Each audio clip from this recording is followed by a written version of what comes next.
오늘도 주님 안에서 승리하는 복된 하루가 되시기를 주님의 이름으로 간절히 축원을 드립니다. 어느 아들이 아빠에게 궁금한 게 있어서 질문합니다. 아빠, 전쟁은 어떻게 일어나죠?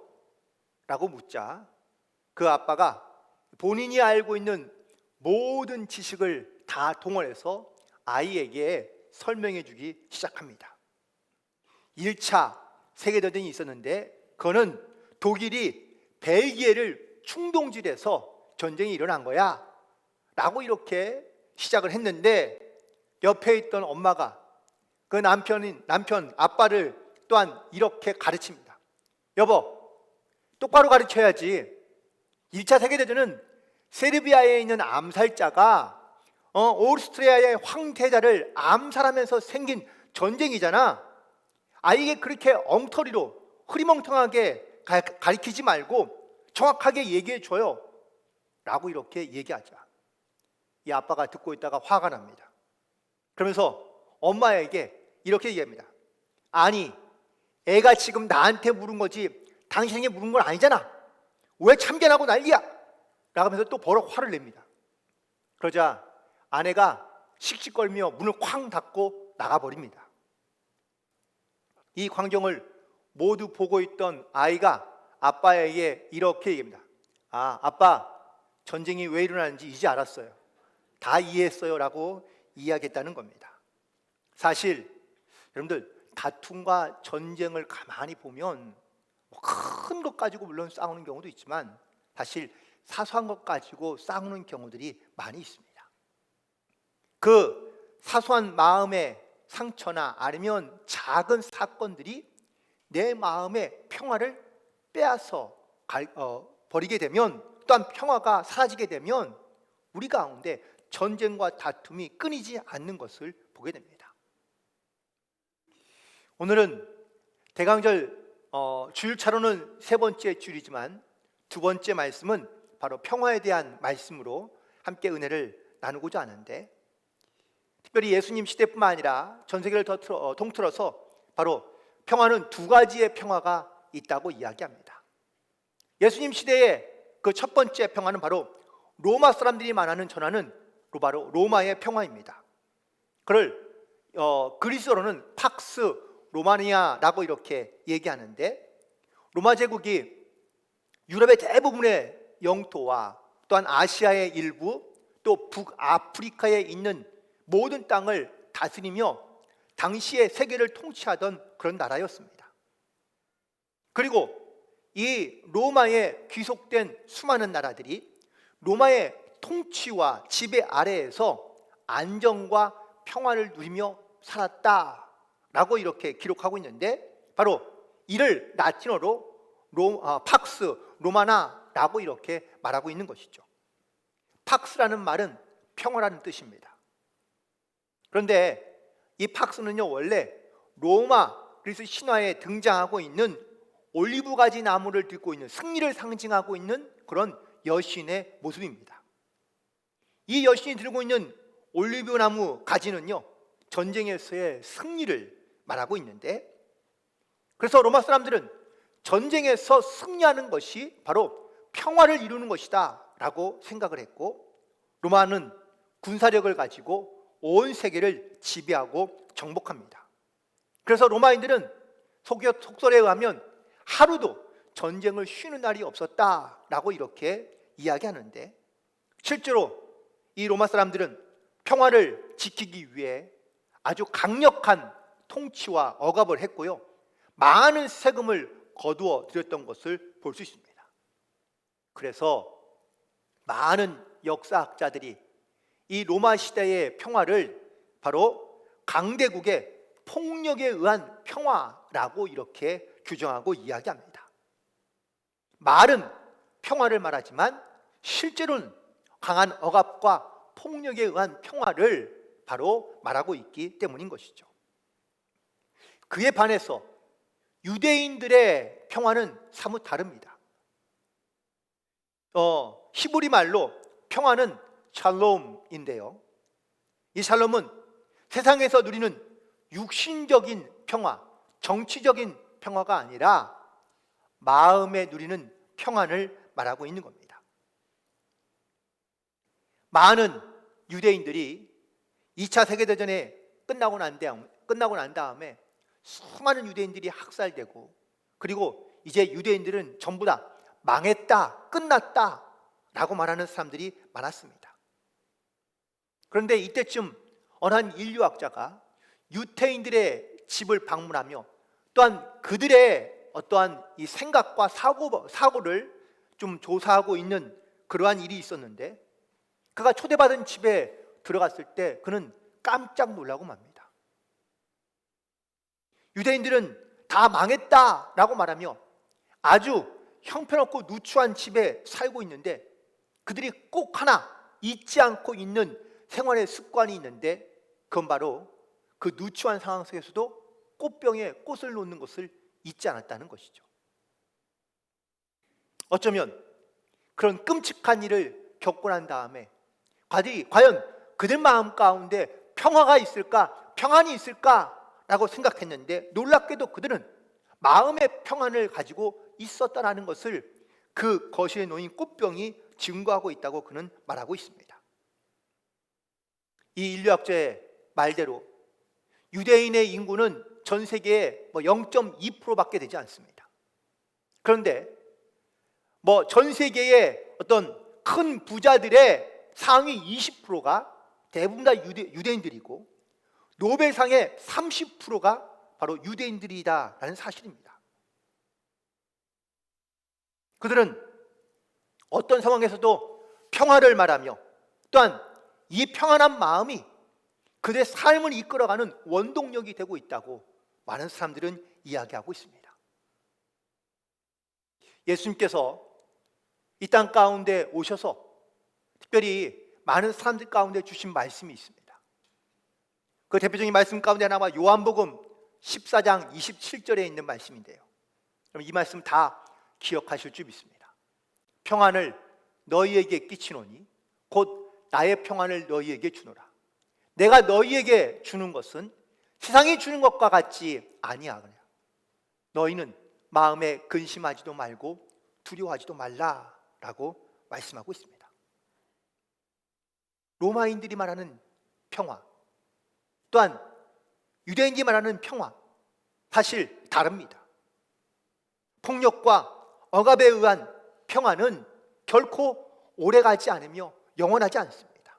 하지만 주님께서 주시는 이 평안을 누리며 이 세상에 살아가는 많은 사람들은요, 바로 어떤 상황과 혹은 또 어떤 문제 때문에 내가 평안을 잃어버리거나 혹은 또 평화로운 삶을 살아가지 못하는 것이 아니라, 오히려 주변에 주시는 이 평안은 근심과 두려움을 몰아내고 어떠한 고난과 어려움에도 이 평화를 뺏기지 않으며 살아가는 것이, 이것이 바로 주님께서 주시는 평안의 혹은 평화의 모습인 줄로 믿습니다. 오늘 우리가 본문에서 함께 읽은 말씀은 바로 누가복음 2장에서는요, 예수님이 탄생하시던 날 천사들이 와서 찬양하며 고백했던 그런 고백입니다. 지극히 높은 곳에서는 하나님께 영광이고 땅에서는 기뻐하심을 입은 사람들 중에 평화라고 말하고 있습니다. 즉 예수님이 이 땅 가운데 탄생하신 이 사건이 이 땅 가운데 평화가 된다라는 이 메시지를 우리에게 알려주고 있는 말씀입니다. 예수님은 이 땅에 평화를 주시기에 오신 줄로 믿습니다. 또한 이 땅에 살아가는 모든 사람들 가운데 그 평안을 누리며 살기를 원하시는 줄로 믿습니다. 그런데 예수님이 태어날 때에만 혹은 또 이 땅에 계실 때에만 예수님께 평안을 주셨느냐? 아니요. 예수님이 죽기 전에도, 돌아가시기 직전에도 많은 사람들은 예수님을 영접하면서 오늘 본문에 있는 말씀 바로 19장 38절에서도 고백하고 있는 것처럼 주의 이름으로 오시는 왕이여 하늘에는 평화요 땅의 높은 곳에서는 영광이라는 이 믿음의 고백을 가지고 선포하고 있는 것을 보게 됩니다.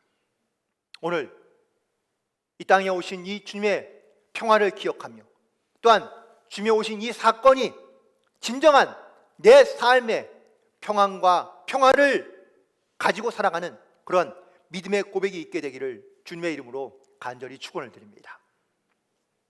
먼저 원주신 이 진정한 평화는 바로 첫 번째는 하나님과의 관계에서부터 시작되는 것을 우리가 깨달아야 될 줄로 믿습니다. 이사야 53장 5절에 있는 말씀에 보니까 그가 찔림은 우리의 허물 때문이요 그가 상함은 우리의 죄악 때문이라. 그가 징계를 받음으로 우리가 평안을 누리고 그가 채찍에 맞음으로 우리가 남을 받았다고 말씀하고 있습니다. 하나님만 평안을 원하는 것이 아닙니다. 세상에 있는 모든 사람들이 다 평화를 원하고 또한 평화롭게 살기를 기대하고 있습니다. 그런데 사람들의 바람과는 좀 다르게 우리의 삶에서는요, 이 싸움과 다툼이, 전쟁이 끊이지 않고 있는 것을 보게 됩니다. 지금도 세계 곳곳에 전쟁이 많이 일어나고 있는 것을 보게 되는데, 앞서 팍스 로마나라는 말씀을 드리긴 했지만 세상에서의 평화는요, 이런 힘에 의한 평화 혹은 또 어떠한 강력한 힘에 의해서 만들어지는 평화를 바로 평화라고 말하는 경우가 많이 있습니다. 하지만 이런 힘에 의해서 만들어진 평화는 결코 오래가지 않습니다. 진정한 평화는 가장 먼저 하나님과의 관계에서 오는 평화가 있을 때 우리 가운데 진정한 평화가 있다는 것을 말씀하고 있습니다. 하나님과의 관계가 어긋나 있거나 혹은 또 하나님과의 관계가 깨어져 있는데 과연 평화로울 수 있을까? 그렇지 못하다는 겁니다. 그래서 하나님은 이 하나님과의 관계를 회복하기 위하여 바로 당신의 아들 독생자를 우리 가운데 보내주셨다고 말씀하고 있습니다. 성경에 보면은 대부분 다 하나님과의 관계가 깨어지기 시작하면서 마음의 평화를 잃어버리고 죄 가운데 빠져드는 모습들을 많이 볼 수 있는데요, 가장 대표적인 케이스를 얘기한다면 첫 번째는 바로 가인의 모습입니다. 가인이 하나님께 제사를 드리고 난 다음에 하나님과의 관계가 깨져버렸습니다. 그러자 가인의 마음 가운데 불평이 생기고 또한 원망함이 생기기 시작합니다. 이때 하나님께서 가인에게 묻으셨습니다. 창세기 4장 6절에 보니까 여호와께서 가인에게 이르시되 내가 분하여 함은 어찌 됨이며 안색이 변함은 어찌 됨이냐 라고 물으십니다. 그런데 가인은 이 하나님의 말씀을 들은 채도 하지 않습니다. 그는 결국 자기 마음 가운데 있던 평안을 잃어버리고 결국 동생을 쳐서 죽이고 맙니다. 그리고 난 다음에 그는 온갖 두려움에 휩싸여 자신의 행동을 후회하기 시작합니다. 이런 가인의 모습이 바로 평안을 잃어버린 사람, 하나님과의 관계가 깨어져 있는 그런 사람의 모습을 보여주고 있는 겁니다. 하나님과의 평안의 관계가 깨어지기 시작하면요, 악한 일을 하게 되고 혹은 또 죄를 짓는 우리의 모습을 너무나 쉽게 발견할 수 있기 때문입니다. 또 다른 사람은 사울 왕입니다. 하나님께서 사울 왕을 택하여 하나님께서 기름 부어 이스라엘 왕으로 세우십니다. 그러면 이 사울 왕은 하나님의 말씀대로 순종하며 나아가야 되는데 어느 순간부터 이 사울도 하나님의 말씀을 순종하지 않습니다.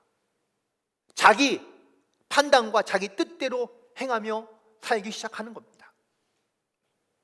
사무엘상 15장 11절에 보니까 하나님께서 말씀하십니다. 내가 사울을 왕으로 세운 것을 후회하노니 그가 돌이켜서 나를 따르지 아니하며 내 명령을 행하지 아니하였음이니라. 결국 사울이요, 하나님과의 관계가 깨어지기 시작하자 하나님의 뜻과 하나님의 말씀대로 행하지 않자 하나님께서는 이 사울을 왕으로 세우신 것을 후회하고 있는 것을 보게 됩니다. 결국 하나님의 영이 떠나가고 그에게 찾아온 것은 악한 영이 그에게 들어 그는 다윗을 죽이고자 하는 마음을 가지고 평생토록 두려움과 불안과 불신 가운데 살아갔던 것을 보게 됩니다. 하나님과의 어긋난 관계, 저는 이것을 불평이라고 했는데, 불평이란 불만과 똑같은 말로 쓰이긴 하지만 사실 여기서 불평은 평화가 없는 상태를 말하고 있는 겁니다.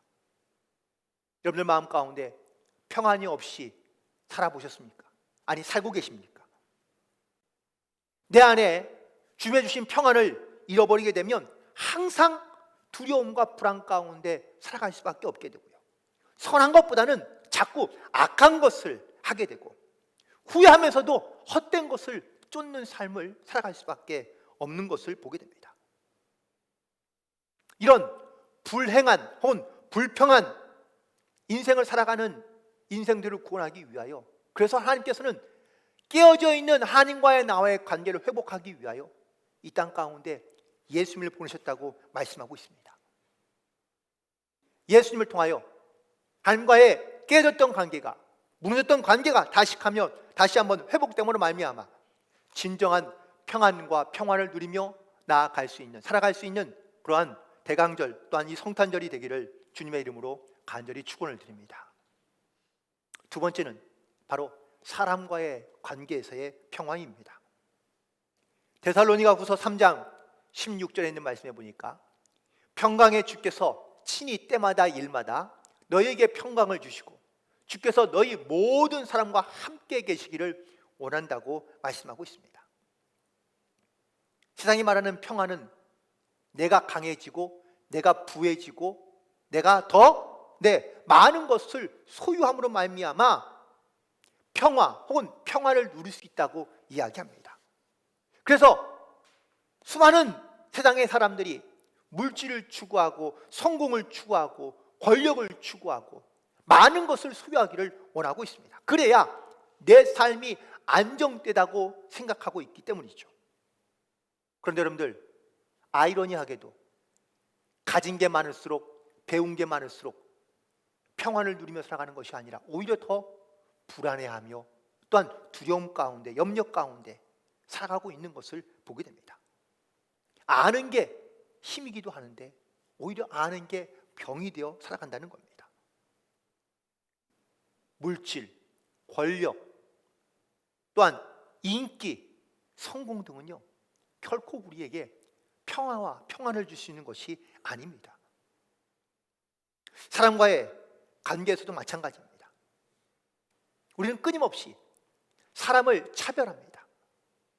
신분을 차별하고 인종을 차별하고 이념을 차별하며 이 차별된 것을 마치 내가 특별한 것으로 여긴 양 살아가지만 이런 사람들은 결코 평안함이 없으며 평안을 누리지 못하고 있는 것을 보게 됩니다.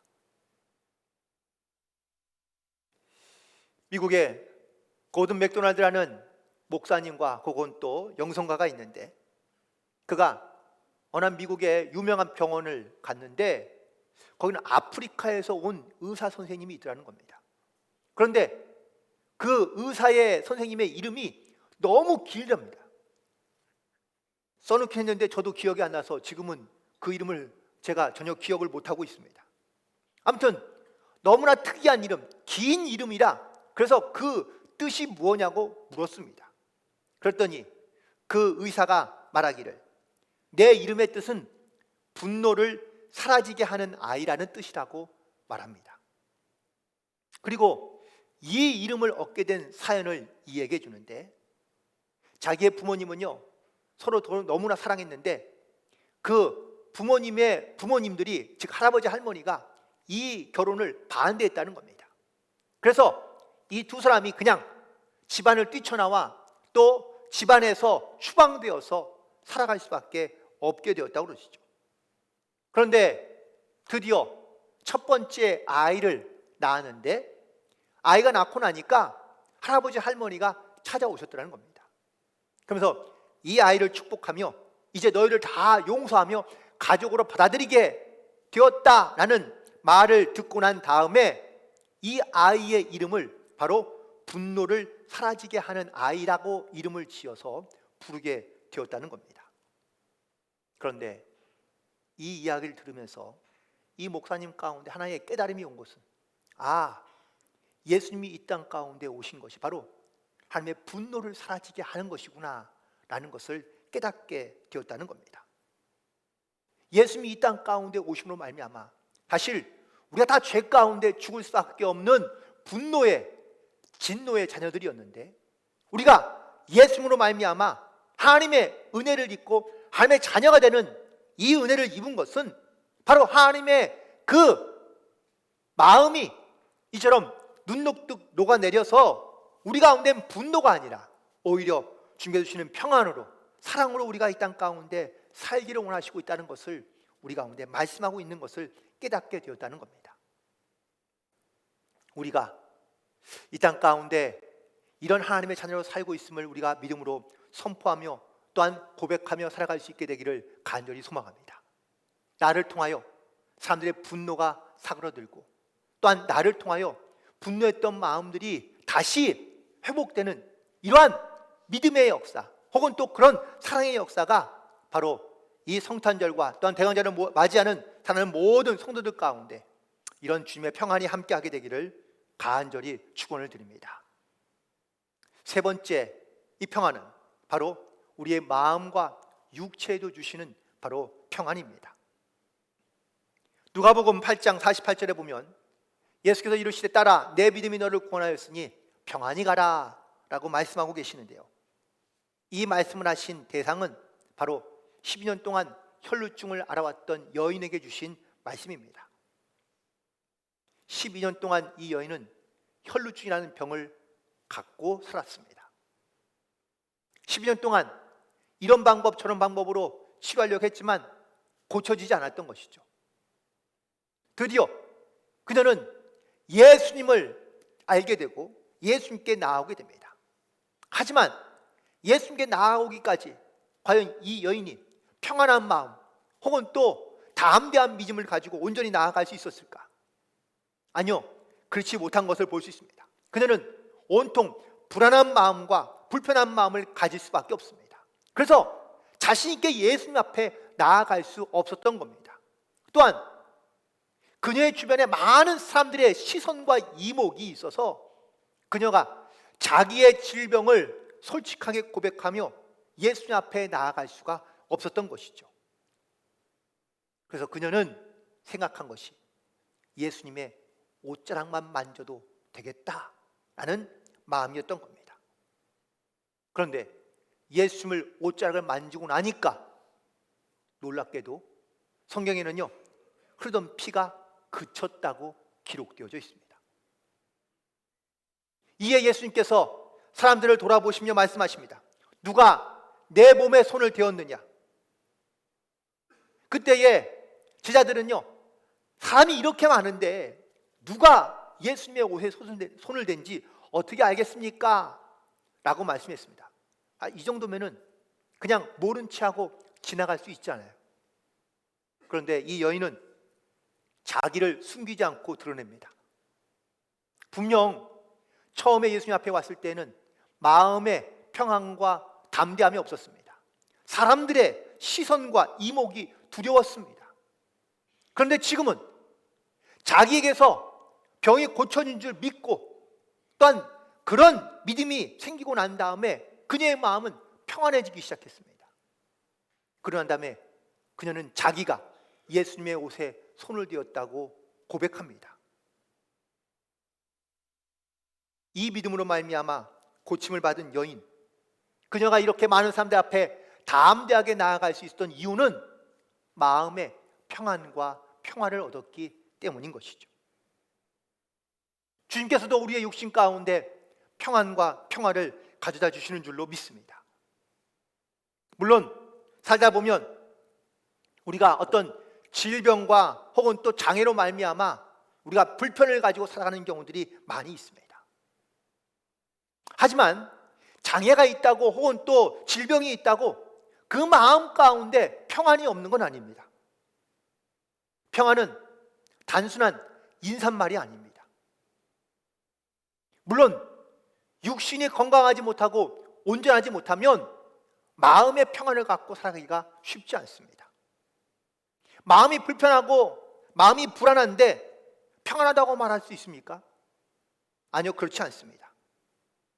하지만 여러분, 이 혈루증 여인에게부터 여러분들 그녀의 믿음을 배우시기 바랍니다. 그녀도 분명 질병이 있었고 또한 불안과 두려움이 있으며 혹은 그 고통 가운데 살고 있었지만 그녀는 예수님 앞에 믿음으로 나아갔습니다.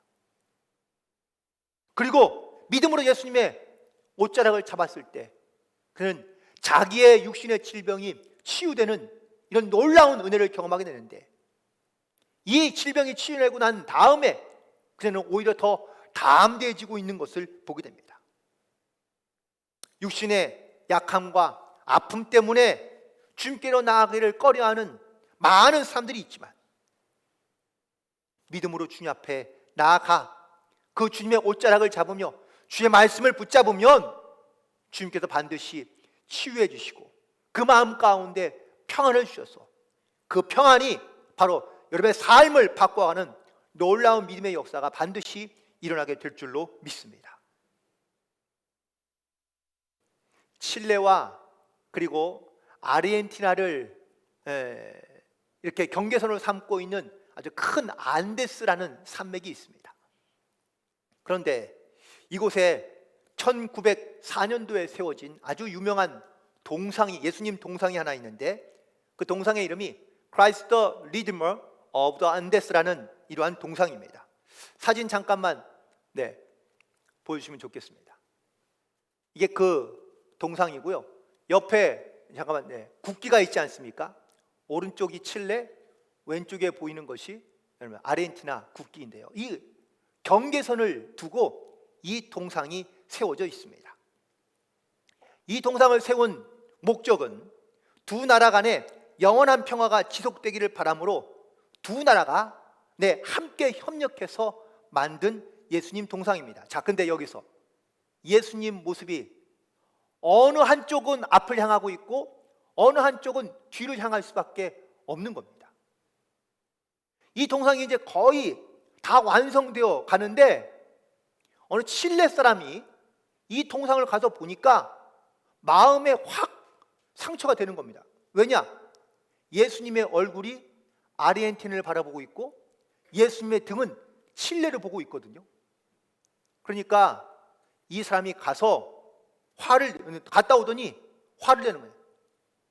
예수님의 동상이 칠레에는 등을 돌리고 계신다. 이 소문이 퍼지기 시작하자 칠레에 있는 국민들이 분노하기 시작합니다. 왜 예수님의 얼굴을 아르헨티나로 돌리냐? 칠레 쪽으로 바꿔야 된다. 막 이렇게 분노가 생기고 또한 갈등이 생기기 시작하는 것이죠. 평화를 유지하고 또한 함께 평화를 유지하고자 했던 이 동상이 양국 간에 감정적으로 치닫기 시작하면서 아주 큰 사회적인 이슈 혹은 또 문제가 생기기 시작합니다. 그런데 이때 한 기자가, 칠레의 기자가 신문에 한 기사를 기고합니다. 그리고 그의 말로 인해서 이 문제가 해결되게 되는데 그 기사의 내용은 이런 겁니다. 예수님의 얼굴이 아르헨티나를 향하고 있는 이유는 아르헨티나가 칠레보다 예수님의 보살핌이 더 필요하기 때문이 아니냐라고 이렇게 기사의 내용을 쓴 겁니다. 그 기사를 보게 된 접한 수많은 칠레 국민들이 조금씩 겪었던 감정이 사그러들기 시작하고, 그래, 우리가 조금 더 그런 어떠한 여유 있는 마음으로 또한 평안한 마음으로 이런 아르헨티나에게 양보하는 게 좋겠다라는 이러한 분위기가 만들어지게 되었고, 이 한 사람의 긍정적이고 평화적인 마음이 두 나라의 엄청난 비극을 막게 되는 그러한 원동력이 되었다고 합니다. 어떤 한 일을 보면, 또한 하나의 관점으로 보면 사실 우리에게 있는 일들 속에서 내가 하나님 앞에 감사함으로 나 마음의 평안과 기쁨을 가지고 나아가지 못하는 일들이 종종 많이 있습니다. 하지만 정말 그 안에 하나님의 마음과 하나님의 주신 평안을 우리가 갖게 되고 또한 그 평안을 내가 얻게 되면 우리의 생각과 마음도 또한 우리의 삶도 달라지게 되는 것을 많이 보게 됩니다. 이번 성탄절을 맞이하며 혹시 여러분들 가운데는 주님의 주시는 평안, 이 주님의 주시는 평안을 가지고 여러분 과연 나아가고 계십니까? 물론 세상 가운데 살면서 복잡한 일, 어려운 일, 힘든 일 왜 없습니까? 다 있는데 정말 그 세상 가운데서도 내가 주님의 주시는 평안과 평안으로 말미암아 내가 온전한 그리스도로 이 땅 가운데 살아가고 있는지, 또한 내게 주신 이 평안이 많은 사람들 가운데 흘러가게 될 때 내 주변과 또한 내 삶 가운데 이런 주님의 주시는 평안으로 말미암아 나는 지금 기뻐하며 감사하고 있는지를 다시 한번 돌아보게 됩니다. 혹시 한 해 동안 지나오면서 그동안 좀 마음이 불편하고 마음의 평안이 없어서 거리를 두고 있거나 아니면 화해하지 못했던 그런 분들이 계신다면 이번 대강절을 통하여 또한 성탄절을 통하여 그런 화해와 평안이 있는 그러한 아름다운 회복이 있게 되기를 간절히 소망합니다. 하나님이 이 땅 가운데 예수님을 보내실 때 어떤 마음으로 보내셨을까요? 예수님이 세상에서 많은 사람들에게 존경받고 사랑받고 인정받고 또한 평안을 누리며 살기를 원하셨을 수도 있습니다. 하지만 하나님은 이미 알고 계셨죠.